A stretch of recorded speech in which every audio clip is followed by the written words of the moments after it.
Yo, what up everybody? Welcome back to the channel. As you can see, I'm switching things up a little bit. Well, it's 3 Count Reviews, Monday Night Raw. Let's get into it.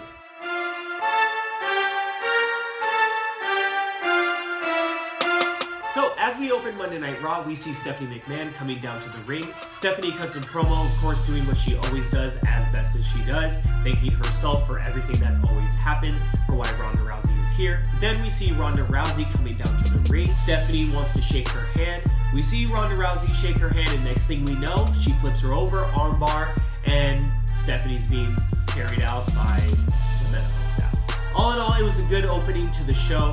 The crowd just loves Ronda Rousey. Maybe we could have sped up the intro to the show just a little bit, but all in all, I was happy with it. I thought it was a good start, so let's get on with the rest of the night. All right, next topic. So next we have the Braun promo with Nicholas. Nicholas is so over. Braun and Nicholas relinquish the Raw Tag Team titles and say that later on, Nicholas and Braun, because Nicholas is in the 4th grade, which, by the way, the delivery of that line by Braun was absolutely hilarious. Then Braun says that Nicholas and Braun will be back for the Raw Tag Team titles later, so I'm actually excited. It is really funny how over Nicholas is right now within a matter of like 24 hours. So let me know what you think in the comments. I thought it was hilarious, but let's move on. Next, we get No Way Jose with his Raw debut. I love this guy. Absolutely fun. The match, it was cool, but I mean, let's give him a little bit more. When you give a quick match like that, you're trying to put somebody over as a force to be reckoned with. Now, I'm not taking anything away from No Way Jose, but it would have been more beneficial for his match to really showcase what he can do. Give him a solid 5-minute, 10-minute match with somebody that can really push him a little bit, so he can show the crowd why he's No Way Jose. You feel me, WWE? Let's move on. Next, we have Grand Slam Rollins promo. Salute to you, sir. Congratulations once again for the Intercontinental title. Now, all 3 members of the Shield are Grand Slam champions. As the promo goes on, then we see Finn Balor come out, challenges Seth Rollins for the Intercontinental title. Seth Rollins accepts, and then none other than the Miztourage along with the Miz come out. Miz cuts an amazing promo. During this promo, actually, we start to hear Axelmania chants, which I thought was pretty awesome. This New Orleans was a really, really good crowd for Raw after Mania. Then the Miz and the Miztourage challenge Finn Balor and Seth Rollins to a 3-on-2. Obviously, I'm sure I'm not the only one that was kind of looking at this for a second like, okay, 3-on-2, like, okay, Miz, wow. And then this was just a setup for the returning Jeff Hardy to run out, which made me happy. It would later lead on to a 6-man tag to main event the night, but we'll get to that later. Alright, so next we get Sasha Banks versus Mandy Rose. This was kind of just a throwaway match. Mandy Rose got the win. Sasha Banks and Bayley are having their tension during this match. Bayley was going to go after Mandy Rose. Mandy Rose ducks. They kind of have a moment. Bayley apologizes. Sasha goes back in the ring. Like I said, Mandy gets the win. Banks walks off feeling bad. Sasha walks off feeling pissed. I really don't know what this is going to lead to. I just hope it's something solid so we can tie all of this together, because so far it's just been a whole lot of nothingness. Then we have Paige's promo, which would end up being Paige's goodbye. This actually brought a tear to my eye. Paige, thank you so much for the time that you have had in the WWE. I don't know if this was an on-purpose moment because of the movie that's coming out documenting your time coming into the WWE and everything that has gone on since, but nonetheless, I could tell how much this moment actually meant to you, whether it was for something specific or it was just your time to do this. So, all in all, hats off to you. We love you, WWE Universe, all of the fans. We love you so much. We do hope to see you back in the ring. We know you referenced Daniel Bryan and that he is an inspiration, that anything can happen. So I'm going to keep my fingers crossed. I'm going to keep my hopes and prayers out there for you. And whatever happens next, I support you. I know the rest of the universe supports you. So please, God bless. Thank you so much. All right, so next we have Elias's promo. Elias is like massively over it. This promo, Raw after Mania, this promo absolutely confirms it. The one thing The one thing that Elias does very, very well during his promos is how he's able to twist on the crowd. He gets them going, gets them on his side, and then next thing you know, just completely insults them out of nowhere. The crowd just eats it up every time. Except this time around, I just absolutely love the New Orleans crowd. You hear Elias make a scumbag comment, and then you just hear the crowd repeat it and say, "We are scumbags," and it was just absolutely hilarious. This crowd just added so much more to the show. It was so much fun to watch. Elias, thank you. You are a great promo every time. Ladies and gentlemen, if you are not a fan of Elias Sampson, you are officially sleeping. So as Elias's promo is going on, next thing we know, who comes out for his return, Raw debut, Bobby Lashley. So happy to see him back. He looks really, really good in the WWE ring. Takes out Elias Sampson, shows how strong he is. The crowd was eating it up. Bobby Lashley, welcome back. Elias, thank you for sacrificing yourself for this moment.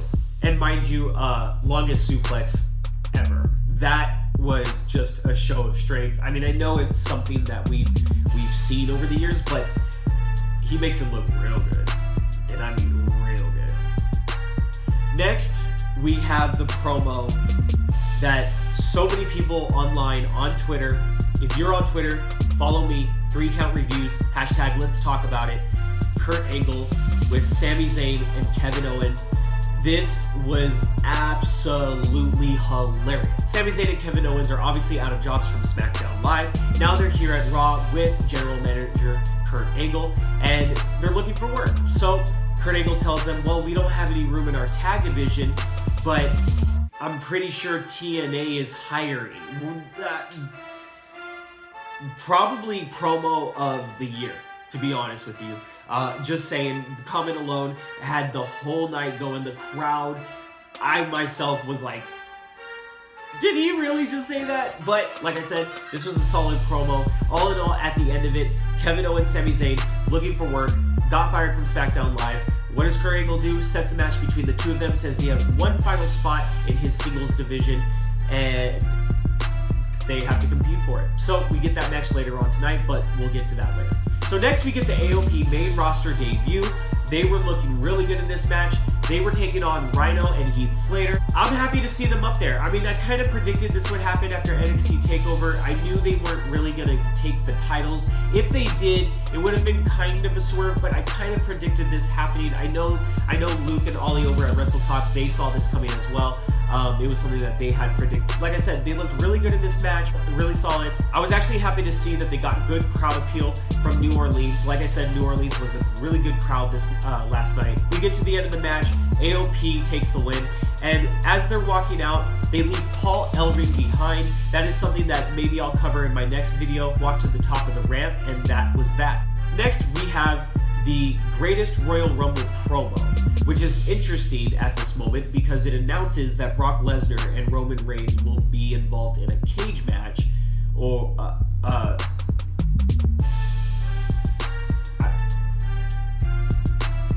what? Then we have Roman Reigns coming out for his promo. Roman ends up getting on the mic. Of course, the whole crowd is just booing everything out of him, and then he brings up the fact that the Greatest Royal Rumble match he actually wasn't even aware of, not making sense to him at all. He feels like something is in play, something's going on. Vince hasn't been talking to him. He was getting weird vibes at WrestleMania. None other than Samoa freaking Joe, baby. Samoa Joe is back. Oh, so happy. Oh. So happy. Thank you. Get Samoa Joe, comes out, cuts. I think you all will agree with me that Samoa Joe has to be hands down the top 5 best promos on the main roster. Samoa Joe is just such a solid promo. You could have him talk about baloney and it would be a solid promo. We get towards the end of his promo, cuts a solid one on Roman Reigns. Then we find out he's going to be seeing Roman Reigns at Backlash. So I'm excited because I've been waiting for this to happen. I'd like to see Roman get away from the heavyweight title picture, get him more involved with other feuds, maybe, other titles, who knows. I'm excited. I cannot wait. We'll see what happens. Let me know what you guys think in the comments. As I said, also message me on Twitter. Let's talk about it. Hashtag @3CountReviews. Now we get to Sami versus Kevin Owens. This match is to decide whether Sami or Kevin Owens will take the last spot in the singles division for Monday Night Raw. Sami and Kevin have a solid match. They're going back and forth. The crowd is loving it, eating it up. I'm eating it up. We get towards the end. They're just beating the crap out of each other. And then what happens, the ref calls for the count. Both men could not get to their feet. What is this really going to? You know, what is this really leading to? A lot of their storyline has been very mixed match challenge, so to speak. If you don't know what I mean by that, ask me in the comments. I'll explain it to you. They had a solid match. The match was kick-ass. At least I can say that much. Well, let's keep it moving. Next, we see Jeff Hardy walking in the back, meets up with Matt Hardy, cut a solid promo. Bray Wyatt walks in, cuts a solid promo. Matt and Bray take their leave. However, there's a look that Bray gives as he's turning away. With Bray, you always need to watch him. He's like a human Easter egg. You really need to pay attention to his facial expressions and his little side moments. So as Matt and Bray are walking away, Bray kind of has this extended look back, and that just kind of raised my eyebrow. I'm not going to think too much into it yet until I see something more. Jeff Hardy meets back with Seth Rollins and Finn Balor because they have their 6-man tag match for the main event. Their facial expressions during this moment was I know I've said the word so much through this video, but it was hilarious. It was just jaw-dropping. It was so funny. Probably the perfect way to look at it. Crowd thought it was funny, and they asked him, what was that all about? And Jeff was like, just walks away. Then we finally get to the main event. 6-man tag match. We have Finn Balor, Seth Rollins, and Jeff Hardy taking on The Miz and The Miztourage. This was a pretty solid match. I thought it was really good. A really good way to end the night. These are a lot of the people right now that the WWE Universe wanted to see perform at the end of the night. So it was just a good cap to the show. Then we get to the end of the match. Seth gets the win, pins The Miz. Then enter Bo Dallas. Finn Balor hits the coup de grace. Jeff Hardy hits the Swanton Bomb. The crowd asks for Seth Rollins to burn it down, aka curb stomp. And then the same thing happens to Axelmania.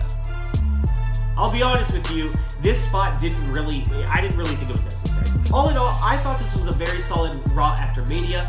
I had a lot of fun watching it. I thought a lot of the matches were just very entertaining. I thought outside of the matches, there was a lot of entertaining moments. If there was anything I did not cover from Monday Night Raw, leave it down in the comments and let's talk about it. Let me know on Twitter at 3CountReviews, hashtag let's talk about it. And yeah, like I said, I had a lot of fun with this one. I thought it was a pretty good Raw after Mania, especially because WrestleMania 34 could take a lot of notes from NXT TakeOver New Orleans. Well, let me know what you guys think in the comments. As always, I'm your host, JP. Hit subscribe, give a like, and I'll see you guys next time.